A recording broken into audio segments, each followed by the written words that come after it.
여러분, 제가 이라크 자이툰 파병 얘기를 가끔씩 하는데 이라크 그때 당시에 다국적군을 형성했잖아요. 물론 주력은 90%는 미군이었고 나머지 한 10% 정도를 영국군, 프랑스군, 호주군, 이태리군, 우리 한국군 막 가서 연합한 거예요.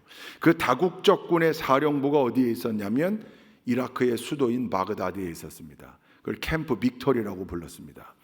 근데 이 이라크 캠프 빅토리 안에 다국적군의 지휘사령부가 있었던 곳, 그게 어디냐면 알포 팰리스입니다. 알포 팰리스. 후세인의 별궁이었습니다. 후세인이 그 독재자, 기가 막힌 독재자 아니었습니까? 어마어마한, 기가 막히고 코가 막히는 독재자죠. 엄청난. 이 친구가 이라크 전역에 수십 개의 별궁을 지었는데 이 바그다드에도 별궁을 하나 지은 거예요. 아주 금으로 처발랐어요. 곳곳이 금이에요. 의자도 금이고 뭐 벽에도 금이고 샹들리에도 금이고, 보는 사람 없으면 좀 이렇게 긁어서 가져오고 싶은데, 그 알포 팰리스, 근데 어떻게 지었냐면 그 바그다드가 굉장한 평지거든요. 땅을 팠어요. 인공으로 호수를 만들기 위해. 근데 호수가 목적이 아니었죠. 알포 팰리스를 지을 목적으로 가운데 섬처럼 동그란 땅을 만들어 놓고 그 주변을 땅을 파서 인공의 호수를 만듭니다. 그걸 해자라고 그러죠. 해자. 그리고 거기서 파낸 땅을 옆에다 쌓았어요. 높은 곳을 만든 거예요. 거기 위에 오피를 하나 만들어 놓은 거예요. 그러니까 고지가 좀 필요했기 때문에 그렇게 만들어 놓고, 궁극적인 목적은 자기가 안전하게 향락을 누릴 수 있는 궁전을 하나 만들어 놓은 거예요. 근데 원통 원기둥으로 만들었어요. 알포 팰리스예요. 그러니까 인공의 호수가 있고 그 안에 섬처럼 생긴 곳에 알포 팰리스가 있는데, 미군은 바그다드를 폭격할 때부터 이미 사전 계획에, 참 대단한 사람들인 게, 이 알포 팰리스를 우리 미군의 지휘 사령부로, 근데 나중에 미래는 그게 다국적군의 사령부가 되는 건데, 전투 지휘 본부로 쓰자. 그래서 폭격을 하면서 알포 팰리스에는 총 한 방을 쏘지 않았습니다. 그대로 보존해요. 다만 이라크의 정규군의 지휘부도 거기 안에 들어가서 전투를 지휘했거든요. 그러니까 거기로 들어가는 다리가 있잖아요. 하나, 다리가. 그 다리로 전기선이 들어가고 통신선이 들어가고 그랬을 거 아니에요. 바그다드를 폭격할 때 그 다리만 딱 폭격했습니다. 다리 중간만 딱 끊었어요. 그러니까 전기 끊어지고 통신선 끊어지니까 전투 지휘하는 이 지휘부가 아무 할 일이 없는 거죠. 지휘를 할 수가 없는 거예요. 전기 끊어지고 통신선 끊어지면 어떻게 지휘하겠습니까? 그래서 이제 바그다드를 다 점령한 다음에 원형을 그대로 보존한 그 알포 팰리스에다가 다국적군의 헤드쿼터, 지휘 사령부를 만들어 놓은 거예요. 그러면서 이제 세계 각국에서 파견을 오니까 거기에, 그래서 우리 한국 자이툰 부대의 LNO라고 그러는데 연락반도 거기에 들어가서 쫙 합동 군사령부를 만들어 놓고 거기 작전센터를 만들고 상황실을 만들고 그 궁전에서 근무를 하는 거예요. 2층, 3층, 4층, 5층 거기에 뭐 인사참모부도 들어가고 민사참모부도 들어가고 작전참모부도 들어가고 그렇게. 지난주 금요일이죠. 19일 날 금요 연합기도회 시간에 제가 이제 그때 당시 자이툰 보고 영상을 잠깐 보여드렸어요. 거기 보면 제가 그 이라크 바그다드 캠프 빅토리 MNFI 사령부에서 설교한 장면이 잠깐 나와요. 저희가 이제 거기를 간다고 했대요. 왜냐하면 정기적으로는 갈 수밖에 없어요. 3개월에 한 번씩 가서 동맹군 군종병과의 군종장교들이 모여서 과연 3개월 동안 군종활동을 어떻게 했는지, 또 성공적인 활동은 뭐였는지, 작전은 뭐였는지, 또는 실패 사례가 뭐였는지를 발표하고 서로 벤치마킹하고 하는 자리거든요. 그 채플린 컨퍼런스가 있는 건데 그거 외에도 여러 번 초청을 받아서 갔어요. 근데 그때 갈 때 가기 전에 그 MNFI 사령부의 군종참모인 미군 채플린 대령 막스가 전화가 미리 와서 너 채플린정 다음 주에 오잖아. 간다. 그때 우리가 일요일 날 썬데이가 껴있는데 거기 주일을 예배 드리자니 그러겠지. 우리도 예배 참여할 거다. 네가 좀 설교를 해라 와서. 그래서 제가 그렇게 수락을 하고 또 열심히 영어 설교를 준비해서 가서 했습니다. 뭐 예배가 많아요. 백인들만 모여서 드리는 것 좀 포멀한 예배가 있는가 하면 흑인들이 많이 모여서 하는 그 가스펠 예배가 있고, 또 시컬 서비스라고 아주 열린 예배 형태로 드리는 예배도 있고, 이렇게 그 채플에서 여러 번 예배가 드려지는 중에 그 우리처럼 이렇게 드리는 포멀한 예배, 주로 이제 청중들이 거의 백인들이 많았습니다. 그 예배에 설교를 했습니다. 근데 이제 설교 중에 찬송을 하나 했는데, 그게 뭐냐면 나의 갈 길 다 가도록, 그 후렴 부분이에요. 무슨 일을 만나든지 만사형통하리라, 무슨 일을 만나든지 만사형통하리라. 거기를 이제 영어 가사로 설교 때 제가 잠깐 불렀습니다. 여러분들 아마 아실 거예요. 이 서양 사람들, 특히 미국 사람들이 굉장히 이렇게 칭찬에 후하고 또 좀 오버하잖아요. 많이 오버하잖아요. 뭐 끝나고 나서도 막 우리는 참 은혜 받았습니다, 이렇게 하면 되는데 막 First time in my life, 내 생애 처음 경험이었다, 뭐 이런 표현을 많이 써요. 굉장히 오버해요. 그날 가는 곳곳마다 그 예배에 참석했던 분들이 저에게 덕담으로 그렇게 인사를 많이 했는데, 그리고 난 다음에 식사하고 MNFI 사령부가 있는 그 알포 팰리스 다국적군 사령부를 들어가는데, 나오던 친구가 소령인데 보니까 군목이에요. 미군 채플린이에요. 계급 메이저. 저는 그때 대위였고요. 들어가다가 만났어요. 저를 보고 채플린 정, 오늘 아침 예배 때 설교 너무 은혜로웠다. 아이고 고맙다. 근데 손을 안 놔요. 빨리 놔야 들어가는데. 그 손을 잡고서, 야, 그리고 네가 불렀던 그 찬송이 너무 인상적이었다. 아이 고맙다. 그래도 손을 안 놔요. 그러고서 하는 말이, 그래서 자기가 만나면 꼭 얘기하고 싶었는데 여기서 만나서 너무 잘 됐다. 듀리 듀엣으로 찬양하자. 그래서 그래, 뭐 언젠가 someday 기회가 되면 그렇게 하자. 그거 말고 여기서 지금 right now, 지금 당장 여기서 저를 인솔하던 미군 채플린 중령을 제가 봤더니 딴 데 쳐다보고 있더라고요. 이렇게 딴 데. 그 미군 군목의 이름은 스텝이에요. STEPP, 스텝. 자기 그 어시스턴트 행정관하고 보좌관하고 같이 나오다가 저를 만났고, 그게 알포 팰리스 다국적군 사령부의 지금 현관 전실이에요. 저기 앞에 로비예요. 그래서 내가 말도 안 되잖아요. 거기서 찬양을 하다니요. 찬양하자는 거예요. 근데 얼굴을 보니까 진담이에요. 진심이에요. 그래서 내가 다시 물었어요. 찬양해도 되냐? 하자. 할 수 있다. 너와 같이 할 수 있다. 뭘 하냐? 어메이징 그레이스 하자. 어메이징 그레이스를 내가 영어로 가사를 다 모른다. 너는 너네 나라 말로 해라. 나는 영어로 하겠다. 그래서 그 알포 팰리스 현관에 있다가 문을 하나 더 열고 안쪽으로 들어갔어요. 안쪽은 뻥 뚫린 원통형에 지금 2층, 3층, 4층, 5층 다 지금 근무하고 있는 중이에요. 이라크는 금요일이 휴일이었거든요. 일요일 예배드리고 다 와 있어요. 그리고 뭐 파병지에는 휴일이라는 게 없어요. 다시 물었어요. 진짜 하자는 거 맞냐? 진짜. 그 제가 저를 인솔했던 맥고레거 중령을 봤더니 그냥 못 이기는 척 거기를 그냥 하시라고 하라고. 그래서 시작했어요.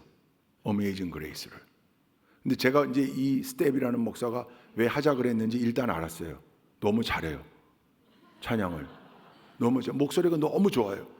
제가 멜로디를 하는데 이 스텝이 테너로 화음을 넣는데 근데 여기가 원통이라 너무 잘 울리는 거예요, 소리가. 1절을 2번 불렀거든요. 근데 1절 시작하고 부르던 중에 이제 2층에서 사람 나오고 3층에서 사람 나오고 4층에서 사람 나오고 다 나와서 밑을 보는 거예요. 그리고 우리가 부르고 있으니까 우리를 바라보고 있는 거예요. 찬양이 끝난 다음에 위에서 막 아멘 한 사람도 있고 브라보 한 사람도 있고 막 휘파람 막 위에 그 스텝이라는 친구가 막 위를 자기 소원을 이루었다고. 그리고 저에게 한 얘기가 있어요. 제플린 정, 알포 팰리스에서 우리가 찬양한 첫 번째 사람들이다.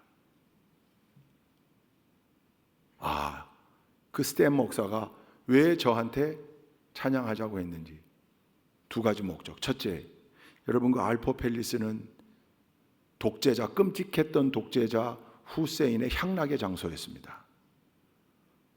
거기서 찬양 없었죠. 거기 찬양이 있었다면 그런 비극이 일어나지 않았겠죠.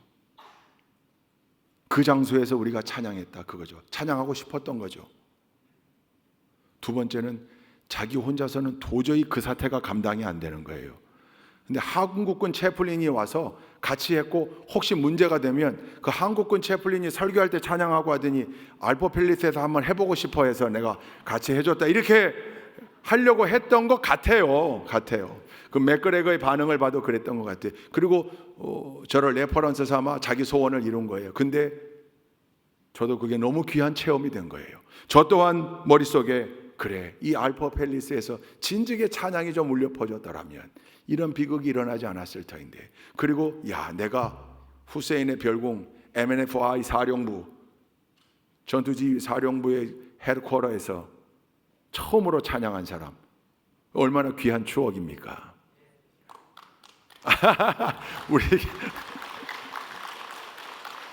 우리 김용득 장로님이 꼭 이런 얘기하면 꼭 먼저 박수를 치셔가지고, 장로님 감사합니다. 제가 저에게도 아주 좋은 추억으로, 자부심으로 남아있어요. 그러면서 동시에 그 안타까움, 진즉에 찬양이 울려 퍼졌더라면. 여러분, 찬양이 울려 퍼지는 곳에 비극이 있을 수 없습니다. 찬양이 울려 퍼지는 곳엔 아픔이 있을 수 없습니다. 찬양이 울려 퍼지는 곳에는 기쁨이 있고 행복이 있고 슬픔이 있고 회복이 있고 치유가 있고 승리가 있는 거죠. 할렐루야. 오늘 주일 오후에 우리가 찬양제를 앞두고 말씀을, 오늘 역대하 20장의 말씀으로, 원래 20장을 다 읽어야 되는데 시간 관계상 일부분만 읽었거든요. 유명한 전투 이야기예요. 여러분, 제가 몇 번 말씀드렸죠. 구약 성경에는 약 130차례의 크고 작은 전투 이야기가 나온다 그랬습니다. 그 가운데 아주 특징적인 전투들이 있어요. 이스라엘이 민족을 형성한 이후에 최초로 치렀던 전투, 아말렉과 광야에서 싸웠던 전투. 무슨 전투죠? 르비딤 전투. 맞아요. 르비딤 협곡에서 광야를 호령했던 호전적인 민족 아말렉인데, 이스라엘은 오합지졸, 이제 막 출애굽한, 전투를 구경해 본 적도 없는, 그러나 이스라엘이 이기잖아요. 할렐루야. 그 르비딤 전투에서 나온 그 위대한 표현, 고백, 선포 뭡니까? 여호와 니시. 모세가 손을 들면 이스라엘이 밀고 나가고, 모세가 손을 피곤해서 내리면 아말렉이 밀고 들어오는. 그래서 끝까지 아론과 홀이 옆에서 바치고 전투가 끝나고 승리로 이끌 때까지 손을 들고 있었다. 그게 그 여호와 니시의 역사, 르비딤 전투예요. 그때 모세가 있었고 여호수아가 이스라엘 민족 역사의 전면에 처음으로 등장한 날. 그 르비딤 전투 이후로도 계속되는 전투들이 있어요. 그 승리의 주인공이었던 여호수아가 모세의 뒤를 이어 이스라엘 민족의 지도자가 되어 요단강 도하 작전을 성공으로 이끈 후에 처음으로 치렀던 가나안 정복 전쟁의 전투, 뭡니까? 여리고성 전투. 13바퀴, 6일 동안은 하루에 한 바퀴, 7일째는 7바퀴, 13바퀴 돌아. 우리가 지난번 사순절 특세 13일 동안, 그래서 여리고 대작전 한 거 아니에요? 여리고성 전투. 동화 같은 얘기죠. 그냥 돌았는데, 그죠? 13바퀴 돌고 소리치라고 해서 소리 질렀는데, 그 여리고성, 그 난공불락의 큰 성이 무너져 내렸다. 할렐루야. 그리고 난 다음에 여리고성과는 비교가 되지 않는 작은 성 실패하잖아요. 뭐죠? 아이성 전투. 여호수아의 인생에 있어서 유일한 실패. 아무리 여호수아라 할지라도 교만하면 넘어진다. 아이성 전투. 여호수아가 가나안 연합군과 맞서 싸웠던 전투. 그런데 특별히 태양이 기브온 골짜기에 머물러 있고 아얄람 골짜기에 달이 머물러 있었던 신비한 일이 일어났던 전투, 그 기브온 전투. 여러분, 성경에 우리가 지금 전투 이름을 다 몰라서 그렇지 이 스토리를 다 알잖아요. 소년 다윗이 이스라엘 장수들도 벌벌 떨던 당시에 블레셋의 거인 장수 골리앗에게 그 소년이 물맷돌 가지고 나가 한 방에 골리앗을 무너뜨렸던 엘라 골짜기 전투. 히스기야가 18만 5천 명의 아수르 대군을 맞아 창 한 번 던진 적 없고 화살 한 번 쏘지 않았고 칼 한 번 휘두르지 않았지만 그 아수르 대군 18만 5천 명을 하룻밤에 진멸시켰던 히스기야 전투, 그 실로암 터널 이야기 아닙니까? 전투 이야기 많잖아요. 또 있죠. 사사 기드온이 고작 300명 데리고 미디안 대군 13만 5천 명을 물리쳤던 미디안 전투. 이게 다 성경에 등장하는 전투 이야기들이에요. 그 가운데 언제나 위대한 하나님의 역사가 나타났습니다. 할렐루야. 동화 같은 이야기들이 많아요. 그 중에 하나가 오늘 우리가 읽은 이 대목이에요. 브라가 골짜기 전투, 일명 찬양 전투입니다. 오늘 역대하 20장을 봤는데 한번 1절부터 4절까지 읽어볼까요? 1절부터 4절까지 함께 읽습니다. 시작. 얼마 뒤에 모압 자손과 암몬 자손이 이온 사람들과 결탁하여 여호사밧에게 맞서서 싸움을 걸어왔다. 전령들이 와서 여호사밧에게 보고하였다. 큰 부대가 사해 건너편 에돔에서 임금님을 치러 왔습니다. 그들은 이미 하사손다말 곧 엔게디에 쳐들어왔습니다. 이에 놀란 여호사밧은 주님께서 인도하여 주실 것을 비는 기도를 드리고 온 유다 백성에게 금식령을 내렸다. 백성이 유다 각 성읍에서 예루살렘으로 모여 주님의 뜻을 찾았다. 여러분, 남유다 왕국의 거의 안타깝게도 대부분이 어리석은 왕들이었는데요. 3명의 선왕이 있었습니다. 구별된 왕, 아까 말했던 히스기야 전투의 주인공 히스기야. 또 한 사람은 성전을 수리하다가 거기서 발견된 율법책을 가지고 종교개혁을 단행했던 요시야. 그리고 한 사람이 오늘 나오는 여호사밧입니다. 그러니까 여호사밧은 하나님을 섬겼던 왕이에요. 근데 오늘 보니까 여호사밧이 왕으로 있을 때 모압 자손들과 암몬 자손 40 사람들이 연합군을 형성해서 여호사밧을 치러 왔다. 남유다 왕국을 무너뜨리러 온 거예요. 그때 여호사밧의 첫 반응은 백성들을 모아 기도하게 했고 금식령을 선포했다 그랬습니다. 자, 근데 기억해야 할 게 있어요. 그럼 이때 여호사밧이 왕일 때의 유다 왕국의 형편은 어떠했는가? 지금 국가적 위기가 닥쳤을 때 여호사밧이 바짝 하나님 앞에 엎드렸거든요. 오직 하나님만이 도움이시오. 전쟁은 하나님께 속한 것입니다. 전쟁의 성패가 하나님께 있는 줄 압니다. 그리고 하나님 의지했거든요. 그러면 이때 여호사밧은 아주 형편없었던 국력을 가지고 있었을까? 근데 그렇지 않아요. 오늘 우리가 20장 읽었는데 그 앞에 17장에 보면 여호사밧 왕 때 유다 왕국이 어떤 형편이었는지를 잘 설명합니다. 오늘 좀 읽을 부분이 많은데 그래도 한번 이해를 돕기 위해, 정확하게 하기 위해 읽어보겠습니다. 역대하 17장 10절부터 한번 읽어보겠습니다. 시작. 유다의 주위에 있는 모든 나라는 유다를 보호하시는 주님이 두려워서 감히 여호사밧에게 싸움을 걸지 못하였다. 어떤 블레셋 사람들은 여호사밧에게 조공으로 예물을 바쳤고 아라비아 사람들은 짐승떼 곧 순양 7,700마리와 순염소 7,700마리를 바쳤다. 여호사밧은 세력이 점점 커졌다. 그는 유다 안에 요새들을 세우고 양곡 저작 성읍들을 세웠다. 이렇게 그는 유다 여러 성읍에 많은 일을 하여 놓았고 예루살렘에는 전투 병력과 용사들을 배치하였다. 가문별로 병적이 오른 수는 다음과 같다.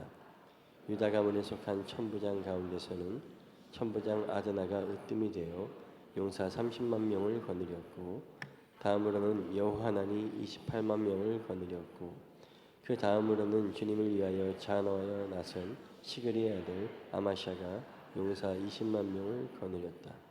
베냐민 가문에서는 용장 엘리아다가 활과 방패를 잡은 사람 20만 명을 거느렸고 다음으로는 여호사밧이 무장한 병사 18만을 거느렸다.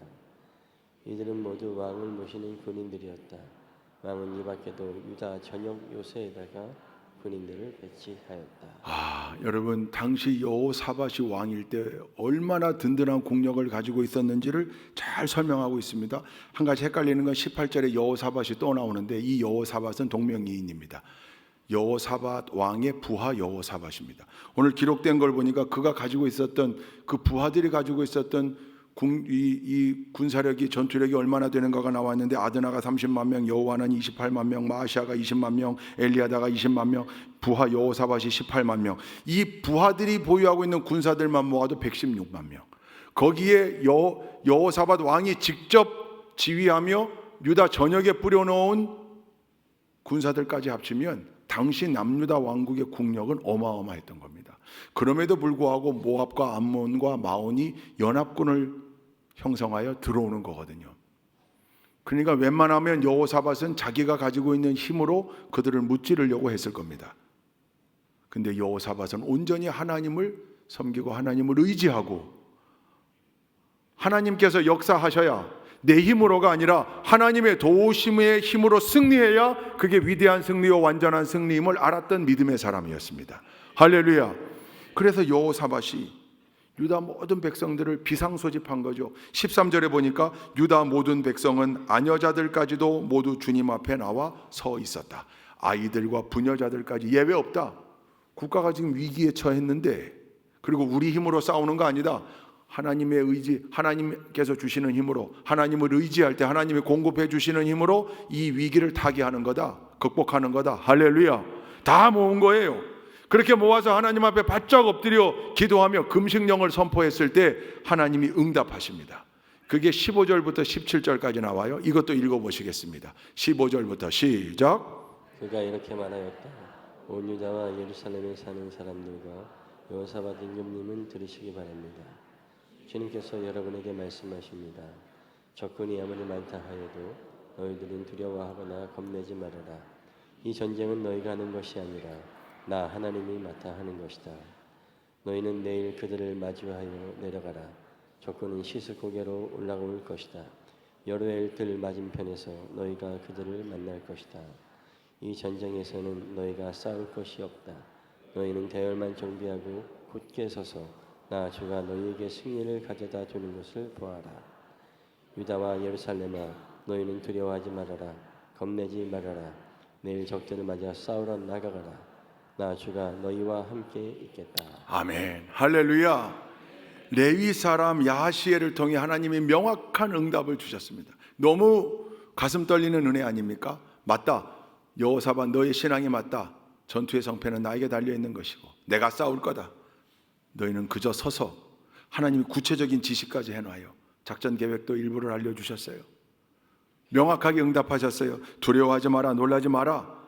나 주가 너희에게 승리를 가져다 주는 것을 너희가 보리라. 할렐루야.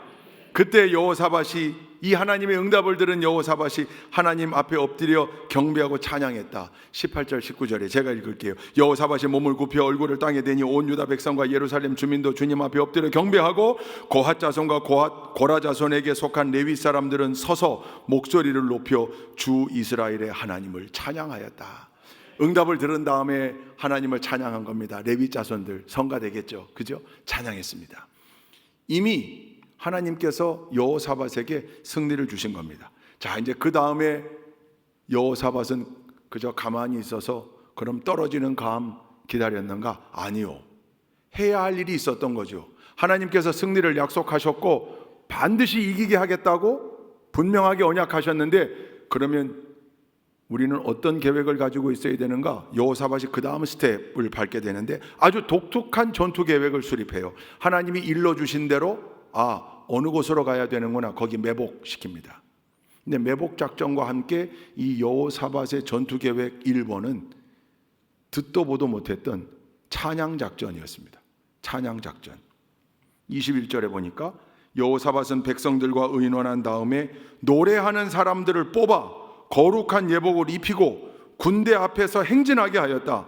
그는 또 노래하는 사람들이 주님께 감사하여라, 그의 인자하심이 영원하다 하면서 주님을 찬양하게 하였다.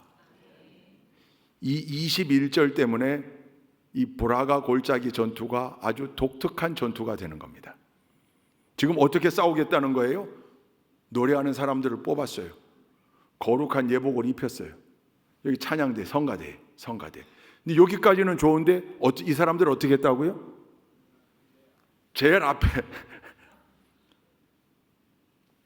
어떤 사람들은 이 브라가 골짜기 전투의 이야기를 읽고, 야, 이게 군악대의 효시 아닌가? 군악대 요시. 근데 조금만 생각하면 군악대 요시라고 하기 어려워요. 절대로 군악대는 선봉에 서는 법이 없습니다. 아니 나팔 들고 선봉에 서면 어떻게 해요? 뒤에서 사기를 북돋아 주는 거지. 선봉은 위험한 곳이에요. 적과 가장 먼저 조우하여 싸워야 되는 곳이에요.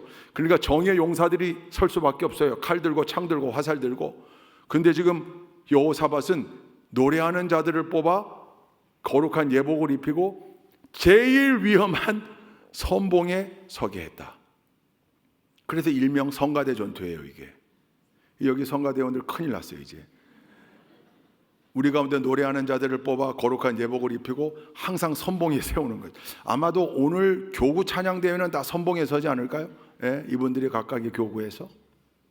아주 독특한 일입니다. 무모해 보이는 전투 계획이에요. 사실은 그렇잖아요. 아니 노래하는 자들은 좀 뒤에서 노래하고 BGM으로 백그라운드 뮤직으로 좀 뒤에서 하고 앞에는 정예 용사, 이래야 상식에 맞을 것 같은데 여호사밧은 오히려 찬양하는 자들을 제일 앞에 세웠다. 결과는 어땠습니까? 결과는 어마어마한 승리입니다. 근데 그도 그럴 수밖에 없는 게 이미 하나님이 그 승리를 약속하셨고, 여호사밧은 이제 우리가 우리에게 승리를 약속하신 하나님을 높이는 일, 그것만 하면 된다. 그리고 성가대가 가운을 입고 최선봉에 서서 나갔더니 아마 모압과 암몬 마온 자손들이 좀 헷갈렸나, 그죠? 잠깐만, 이게 싸우자는 거야 말자는 거야? 잠깐만, 이들가 어떻게 해야 돼? 근데 성경에 보니까 그들 가운데 자중질환이 일어나 모압 암몬이 마온 자손을 먼저 치고 마온 자손을 친 다음에 모압과 암몬이 또 싸워서 자기들끼리. 그러니까 이 여호사밧은 히스기야와 비슷하게 큰 수고 없이 너무 위대한 승리를 거두었는데 그 승리의 비결에는 전투 선봉에 섰던 성가대, 노래하는 자들, 찬양이 있었다. 할렐루야. 즉 찬양의 이름으로 나아갈 때, 예수의 이름으로 나아갈 때, 물론 이때는 예수 그리스도의 이름이 등장하지 않지만 삼위일체 하나님의 이름인 거죠. 야훼의 이름으로 나아갈 때, 여호와 이름으로 나아갈 때 어마어마한 승리가 그들에게 허락되어졌다. 그 위대한 승리의 모습이 이제 22절부터 기록되어져 있습니다. 이것도 한번 읽어보시죠. 22절부터 26절까지 함께 읽습니다. 시작. 노래하는 사람들이 그렇게 노래를 부르니 주님께서 복병을 시켜서 유다를 치러 온 암몬 자손과 모압 자손과 세일산에서 온 사람들을 치게 하셔서 그들을 대파하셨다. 오히려 암몬 자손과 모압 자손이 짝이 되어서 세일산에서 온 사람들을 모조리 쳐 죽이는 것이 아닌가. 세일산에서 온 사람들을 쳐 죽인 다음에는 암몬 자손과 모압 자손이 서로 쳐 죽였다. 유다 사람들이 들판이 내려다 보이는 망대에 이르러서 보니 적군이 하나도 살아남지 못하고 모두 주검이 되어 땅에 엎어져 있었다. 여호사밧이 백성을 데리고 가서 전리품을 거두어 드렸다. 전리품 가운데는 상당히 많은 물건과 옷과 기념품이 있었다. 그래서 각자가 마음껏 탈취하였는데 전리품이 너무 많아서 운반할 수가 없었다. 전리품이 이처럼 많아서 그것들을 다 거두어 드리는 데에 사흘이나 걸렸다. 나흘째 되던 날에 그들은 브라가 골짜기에 모여서 거기서 주님을 찬양하였다. 오늘날도 사람들은 그곳을 찬양 골짜기라고 부른다. 아멘. 일명 브라가 골짜기 전투, 찬양 골짜기 전투, 여기서 나오는 거예요. 그들을 맞서 싸워 이겼던 그곳이 찬양의 장소였거든요. 노래하는 자들을 앞세우고 나갈 때 위대한 하나님께서 위대한 승리를 어마어마하게 거두게 해주셔서 그들을 다 물리쳤을 뿐만 아니라 그들이 두고 간 전리품을 획득하는 데에만도 3일이나 걸렸다. 갖다 쌓고 한 거죠. 그러니까 찬양하며 나아갈 때 위기를 타개하고 위기를 모면하고 위기를 극복한 거에서 그치지 않고 거기에 엄청난 축복까지 더하여 줘서 여호사밧에게 그 승리와 축복이 허락되었다. 할렐루야. 무엇 때문입니까? 찬양으로 나아갈 때입니다. 브라가 골짜기 전투의 주인공들이 될 수 있기를 주님의 이름으로 축원드립니다. 우리 교회 야훼 예배당의 이름이 뭡니까? 브라가 예배당입니다. 브라가 예배당. 왜 그렇게 지었겠습니까? 저기에서 아름다운 찬양이 울려 퍼질 때 우리 좋은교회 공동체 모두가 하나님이 여호사밧에게 허락하셨던 위대한 승리를 우리에게 허락하실 줄로 믿습니다. 그 위대한 승리를 통하여 위대한 축복을 나누는 우리 좋은교회 모든 성도님들이 될 줄로 믿습니다. 그 의미가 거기에 담겨져 있는 겁니다. 불화가 골짜기 전투의 주인공들, 불화가 골짜기 전투의 승리의 주인공들이 다 되시기를 주님의 이름으로 축원드립니다. 이렇게 찬양으로 나아갈 땐 위대한 능력이 있습니다. 찬양의 능력은요, 여러 가지로 설명할 수 있습니다. 근데 크게는 세 가지입니다. 첫째는 찬양 자체가 본질상 위대한 고백이고 능력이 된다. 왜? 여러분, 찬양이라고 하는 건 하나님의 이름을 높이는 건데, 하나님의 이름을 높이는 행위에는 하나님의 존재를 인정하고 하나님의 능력을 인정하는 행위가 전제되어 있어야 합니다. 그러니 찬양을 하는 사람이라면 이미 하나님의 살아계심과 하나님의 이름의 권세를 인정하는 사람들이니까 찬양은 그 자체로 이미 능력이 있는 일이고 본질상 영광된 일입니다. 그 찬양의 주인공들 다 되시기를 주님의 이름으로 축원드립니다. 찬양한다는 얘기는 하나님의 존재를 인정하는 일, 하나님의 역사하심을 인정하는 일, 하나님의 능력을 인정하는 일, 찬양 받으시기에 합당하신 하나님을 인정하는 일이 되므로 여러분 늘 이 본질적 찬양의 영광과 기쁨을 누리며 사는 우리 좋은교회 성도님들이 다 되시기를 주님의 이름으로 축원드립니다. 두 번째, 그렇게 찬양할 때 나타나는 효과가 같이 찬양하는 동역자들을 하나로 묶어줍니다. 그도 그럴 수밖에 없는 게 여러분 찬양의 대상이 같잖아요. 같이 그 하나님을 높이는 거잖아요. 여호와의 성호를 찬양하다 보면 한 곳을 같이 바라보고 있음을 발견하게 되는 거죠. 네가 찬양하는 하나님을 나도 찬양한다. 네가 인정하는 그 하나님을 나도 인정한다. 네가 아버지로 고백하는 그 하나님을 나도 아버지로 고백한다. 그러고 보니까 우리가 한 자녀 되는구나. 형제 자매 되는구나. 찬양할 때요, 함께 찬양하는 동역자들이 늘 찬양 속에 하나가 됨을 느낄 수밖에 없습니다. 이번에 우리 교구 찬양제를 이렇게 계획하고 하는 이유가 거기에 있어요. 그리고 그 목표는 이미 100%, 200%, 300% 달성한 것 같아요. 성도님들이 함께 모여서 깔깔거리고 웃고 함께 아름다운 찬양을 만들어가고 찬양 가운데 서로에게 은혜가 되고, 왜? 한 분 하나님을 같이 찬양하며 그 하나님을 같이 인정하니 거기엔 강력한 공통 분모가 생기는 일뿐만 아니라 그 공통 분모 되시는 하나님 위에 함께 서서 하나님의 자녀로서의 권세 있는 삶을 누리게 되는 거거든요. 찬양 가운데 언제나 하나된 기쁨을 누리고 만끽하는 우리 성도님들 되시기를 주님의 이름으로 축원드립니다. 세 번째, 찬양할 때는 언제나 위대한 승리가 뒤따른다. 찬양으로 나아가는 길에 언제나 위대한 승리가 허락되어진다. 할렐루야. 이 승리 안에는 모든 게 다 담겨져 있는 거예요. 문제가 해결되어지는 것도 승리, 장애물이 극복되어지는 것도 승리, 막힌 담이 무너지는 것도 승리, 관계가 회복되어지는 것도 승리, 질병이 회복되어지고 치유되어지는 것도 승리. 할렐루야. 마음에 불안했던 마음, 우울했던 마음이 평강으로 채워지는 것도 승리. 그런 의미에서 승리입니다. 찬양할 때 이 모든 게 이루어지거든요. 찬양하면 기쁨이 생기고, 찬양할 때 마음의 평강이 생기고, 찬양하는 중에 신유의 위대한 체험들을 하게 되고, 찬양할 때 문제가 해결되어지고, 여러분 찬양할 때 놀라운 역사들이 일어나는 그 승리의 일들. 사도행전 16장에 보십시오. 여러분 사도 바울과 실라가 빌립보에서 복음 전하다가 감옥에 갇힙니다. 두드려 맞습니다. 착고에 채워져 가지고 감옥에 갇혔어요. 그때 바울과 실라가 뭐 했다 그랬습니까? 찬양했다 그랬습니다. 여러분 도저히 찬양할 수 없는 상황이에요. 왜 그러냐면 조금만 더 이 성경을 보면 여러분 지금 빌립보는 사도 바울이 2차 선교 여행 중에 가려고 계획했던 곳이 아니에요. 소아시아 쪽으로 해서 1차 선교 여행 때 다녔던 교회, 개척했던 교회들 중심으로 더 확장되어 가려고 했는데 하나님이 그만 자꾸 막으셔서, 그리고 마게도냐에서 환상 가운데 건너와서 우리를 도우라. 그래서 그 계획 다 내려놓고 유럽으로 건너간 거예요. 가서 처음 당도했던 곳, 그게 빌립보입니다. 아니 그러면 내 계획은 이쪽이었는데 하나님 그렇게 강권적으로 이쪽으로 인도하셨으면 길을 열어놓으셔야죠. 가봤더니 막 도움의 손길들이 그냥 막 준비되어 있고 예비되어 있고 막 복음 전해달라고 들을 준비되어 있는 사람들이 기다리고 있고 이래야 될 것 같은데 지금 두드려 맞고 감옥에 갇혔다니까요. 그러니까 얼마나 빈정상하겠습니까? 사역자지만 하나님 이러실 수 있는 겁니까 이거? 내가 저쪽으로 간다 그랬지 않습니까? 왜 일로 나를 보내셔서 지금 이런 일을? 능히 그렇게 할 수 있는데 바울과 실라는 그러지 않았어요. 뭐 했다고 그래요? 찬양했습니다. 근데 여러분 찬양할 때 어떤 역사가 일어납니까? 옥터가 흔들리고 옥문이 열리고 착고가 풀어졌다 그랬습니다. 그들이 하는 찬양을 죄수와 간수들이 다 들었다 그랬습니다. 감동받아요. 위대한 역사가 일어난 거예요. 결국 그 간수의 집으로 가 복음을 전하게 되고 그 간수와 간수의 집안 모두가 구원받는 놀라운 열매로 그 영광이 이어집니다. 위대한 승리의 역사인 거죠. 할렐루야. 언제요? 언제? 뭐 할 때? 찬양할 때요. 찬양할 때. 찬양과 관계된 위대한 간증들이 참 많습니다. 오늘 우리가 결단의 찬양으로 이제 설교에 부를 텐데 내 주를 가까이 하게 하면 십자가 진 같은 고생이나. 저는 이 찬양을 부를 때마다 꼭 두 가지 스토리가 생각나요.